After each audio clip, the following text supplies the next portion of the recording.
Hey TubeUbers, this is really a video response to my buddy on here, Tim Walker, his 5 random Blu-rays video that he did not too long ago.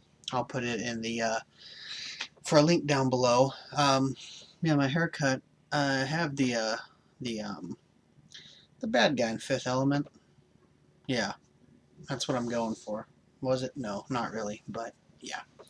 So this is my video response.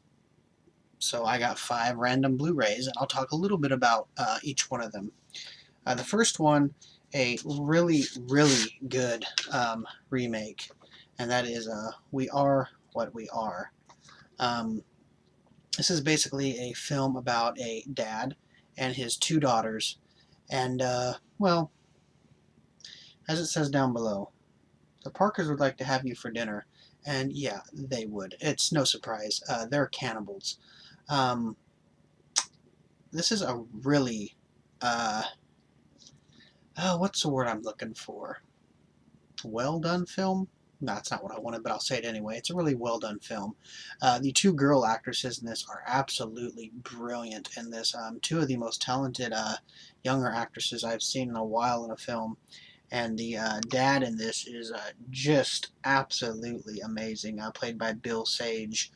Um, really, he's just trying to protect his daughters and stuff from the society around them that is a little bit different than what they are, their religion and the whole aspect of their family's past and stuff is what he's trying to protect. Really nasty ending on this, really cool ending on this. So yeah, check out We Are What We Are. It's a good, creepy, very gothic-y little horror film, and I think anybody who watches this is going to enjoy it. Slipcase.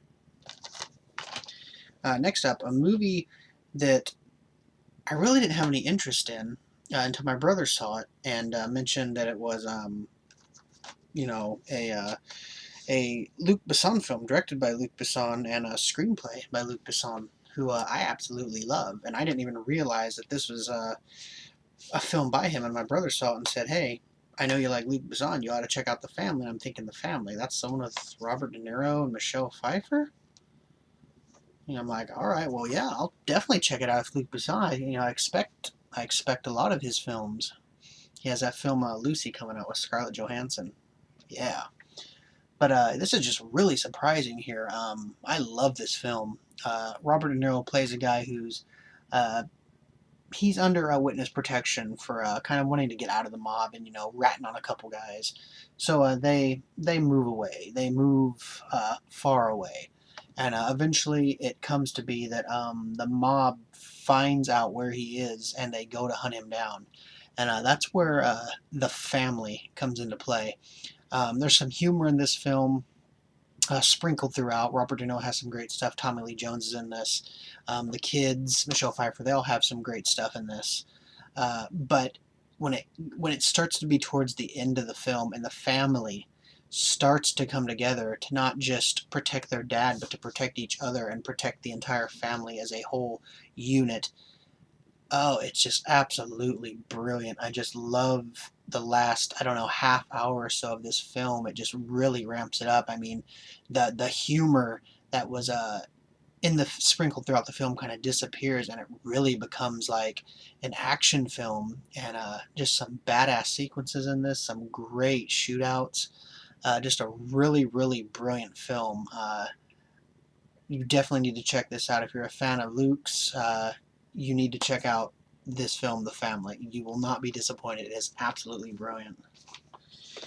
Now, this is another series I like. Even though Jason Statham was only in this one and Luke Goss took over for 2 and 3, I still like this series. And I really like this one here, Death Race. I think this is just a really good reimagining of the older Roger Corman, David Carradine, Death Race 2000. I'm a sucker for movies with vehicles with rocket launchers and things on them. Going back to the video games like Twisted Metal and stuff, just absolutely love these types of films. I like the Jason Statham character in this, Frankenstein, who Luke Goss goes on to play in 2 and 3. Uh, I just love this. This is a Paul W.S. Anderson, of course, Resident Evil, Event Horizon. They're in a prison, and basically the warden says, okay, you guys, you have these vehicles. Whoever wins this, you get released or whatever. But there's always ulterior motives to this type of film. Nobody's getting released. But yeah, this is just a really well done film here. Jason Statham, Tyrese Gibson, Ian McShane, Joan Allen. But yeah, this movie has cars with spikes and machine guns and rocket launchers, and things get blowed up really well. And I just love this series of action films. 2 and 3 are just as fun. I love this series, so check it out. Next up, this is directed by Paul Bartel, who is just an amazing character, amazing guy, and that's Eating Raoul. Basically, Eating Raoul is Paul Bartel and the always awesome Mary Woronov. If you don't know Mary Woronov, look her up. Check out her films. They're brilliant. She's brilliant. She's awesome. Paul Bartel was awesome. Basically, in this film, they live in this apartment complex, and there's too many of those damn swingers. And this straight-laced couple's getting sick of it. So they got to try to figure out what to do. They need money for this restaurant too. And they need like $20,000 to $25,000 to get this restaurant. But the Paul Bartel character lost his job as a wine cellar. Mary Warnoff's character is only a nurse, and she doesn't make that much. They got to come up with this money. So what do? Well, there's a frying pan on the cover of this for a good reason. They basically start whacking the swingers, and there's a character in this named Raoul, who is a small-time crook, who basically starts selling the bodies for them and splitting the money.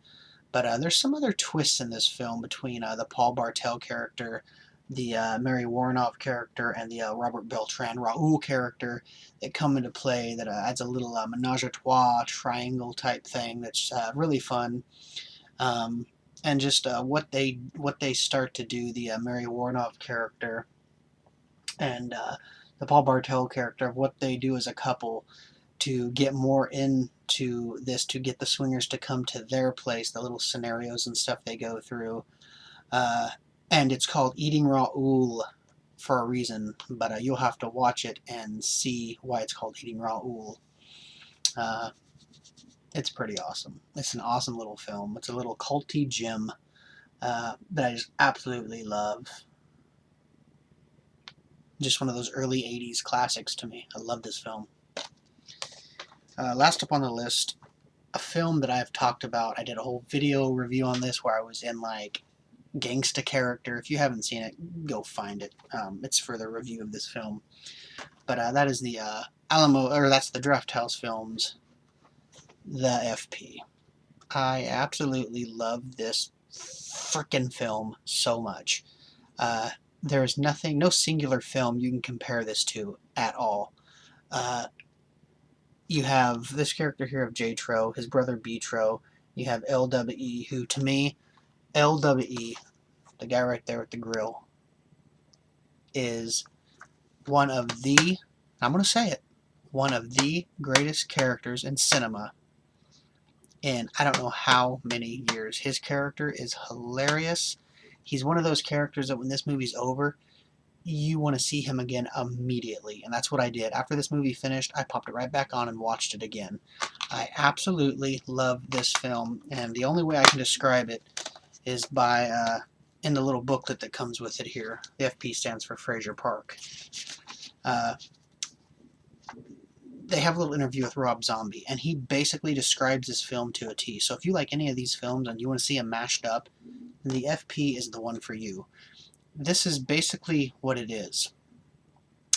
The Karate Kid, starring a redneck Snake Plissken, versus a white trash Clubber Lang against the backdrop of the Warriors, set to a bumping disco John Carpenter soundtrack in the world of Breakin' 2 Electric Boogaloo. And here's the basic plot of the story. After B-Tro got 187'd, the 248 lost its shit. The 245 is taken over. LWE's got even more street cred now because his pops took a dirt nap and left him Don's Liquor Mart You got that? Good. Then get your whack ass on the Beat Beat Revelation, because it's time to get ill, motherfuckers. This is the FP. And the Beat Beat Revelation is basically like that Dance Dance Revolution. Yeah, that's how the gangsters battle. They battle on a dance game. This movie is hilarious. The dialogue is just... There are lines that me and the wife still quote back and forth to each other. She absolutely loves this film too. It has an apocalyptic feel to it too. You're not quite sure what's happened to this world, but it's just a really messed up world. And there's just so many fun characters in this film. The dialogue is just absolutely brilliant. The scenarios that these characters get into, and the ending of this film is probably an ending you're not going to see coming. Absolutely brilliant film. So there we go. There's my video response to my good old buddy Tim Walker. 5 random Blu-rays. There we go. Hope you enjoyed. Check out all of these films. Please do it now, immediately. Get to it right now. Check them out. I love all these films to the utmost highest power. Check them out. They're fun, they're cool, they're hip, they're radical, they're neato, they're groovy, they're out of sight. Do it. Do it. Thanks for watching. Comment down below. Subscribe. Spread the word. Go watch Fifth Element so you can see my haircut in action. Thanks for watching. Adios.